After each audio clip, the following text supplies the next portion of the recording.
Assalamualaikum warahmatullahi wabarakatuh. Perkenalkan, nama saya Sylvi Amanati Sevianti dengan NIM 24103100002. Di sini saya akan memaparkan materi tentang fonologi. Apa sih fonologi itu? Fonologi adalah cabang linguistik yang mempelajari sistem dan pola suara dalam suatu bahasa, termasuk bagaimana suara tersebut dihasilkan, diorganisir, dan digunakan dalam komunikasi. Fonologi memiliki dua cabang, yaitu fonetik dan fonemik. Mari kita bahas tentang fonetik. Fonetik adalah cabang ilmu linguistik yang mempelajari tentang bunyi bahasa yang tidak memperhatikan makna. Fonetik juga mencakup analisis berbagai unsur bunyi bahasa, seperti vokal, konsonan, intonasi, durasi, dan tekanan. Fonetik dibagi menjadi beberapa subkategori, yaitu fonetik artikulatoris, fonetik akustik, dan fonetik audiotoris. Yang pertama, fonetik artikulatoris. Fonetik ini mempelajari bagaimana bunyi dihasilkan oleh alat ucap manusia, seperti lidah, bibir, dan pita suara, seperti contoh huruf vokal dan huruf konsonan. Yang kedua, fonetik akustik. Fonetik ini mempelajari sifat fisik dari suara seperti frekuensi, amplitudo, dan durasi. Contohnya gitar, biola, dan alarm. Yang ketiga, fonetik audiotoris. Fonetik ini mempelajari bagaimana bunyi dihasilkan oleh alam. Suara diterima dan diproses oleh pendengaran manusia. Contohnya guntur, angin, dan hujan. Krida Laksana mengemukakan bahwa fonetik ada tiga. 1.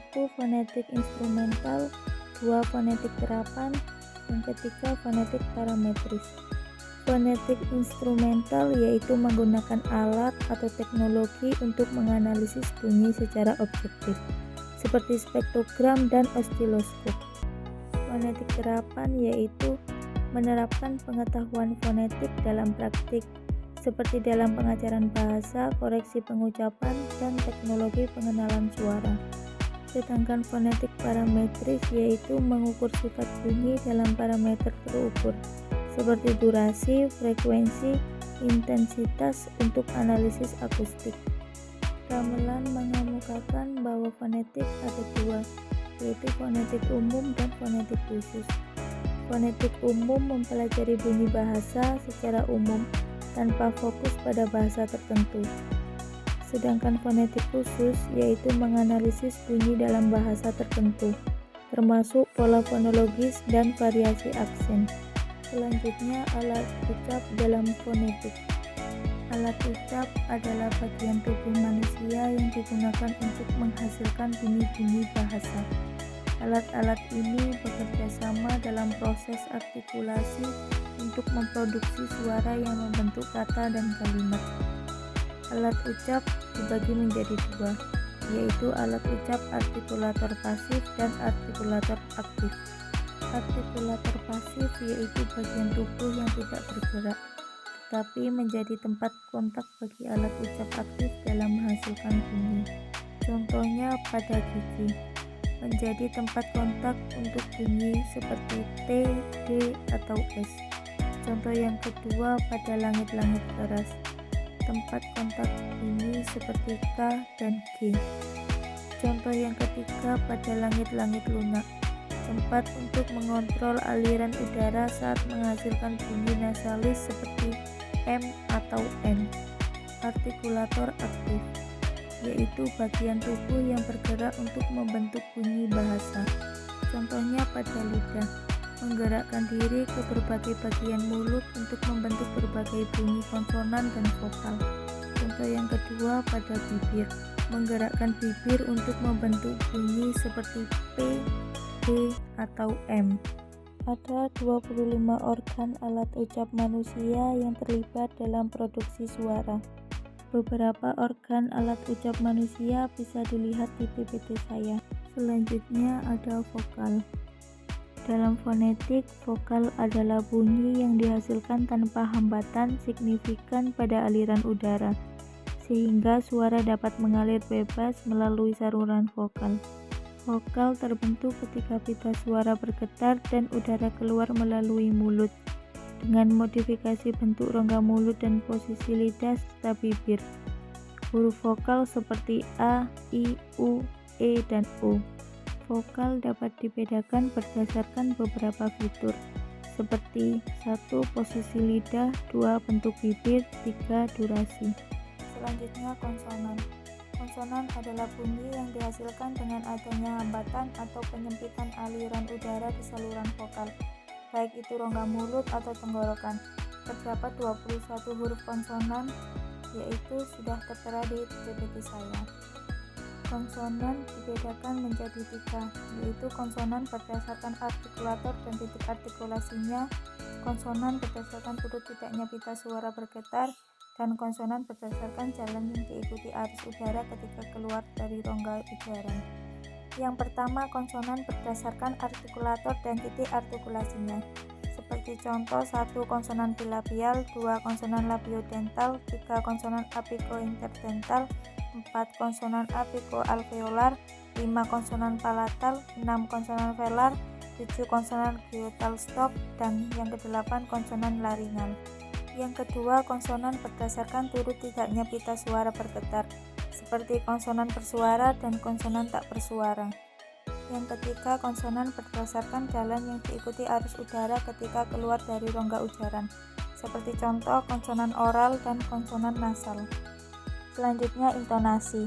Intonasi adalah variasi dalam tinggi atau rendahnya nada suara yang digunakan dalam berbicara untuk memberikan makna tambahan, seperti menunjukkan emosi, menandai perbedaan pertanyaan dan pernyataan, atau menunjukkan hubungan gramatikal dalam sebuah kalimat.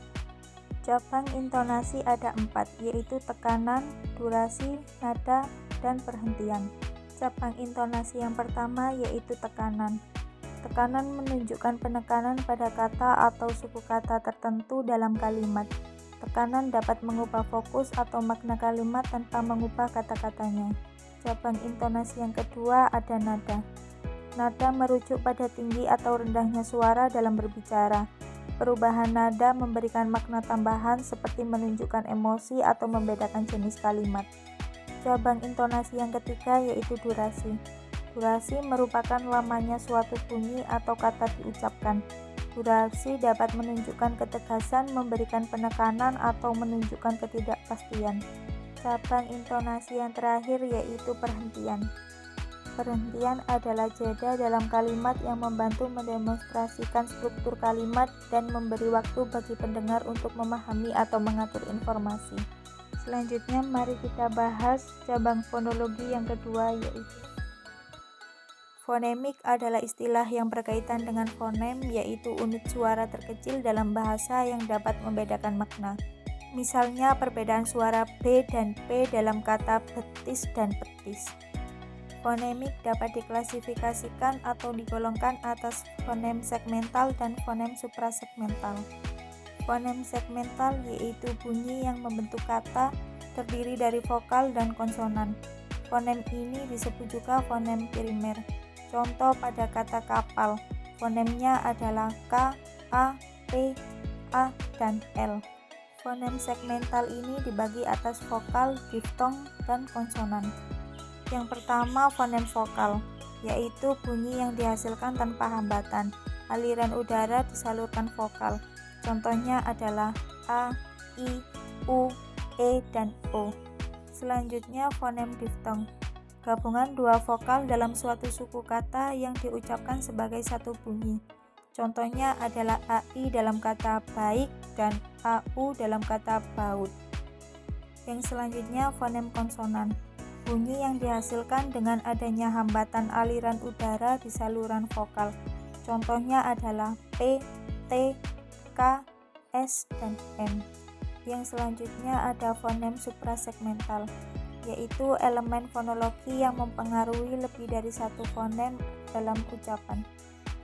Fonem segmental ini mencangkup aspek-aspek seperti tekanan, nada, durasi, dan jeda. Yang pertama tekanan, yaitu kuat lemahnya suara ketika suatu bunyi bahasa diucapkan. Yang kedua nada. Nada yaitu tinggi rendahnya atau naik turunnya suatu arus ujaran atau bunyi bahasa. Yang ketiga, durasi, yaitu panjang pendeknya waktu yang diperlukan untuk mengucapkan sebuah bunyi.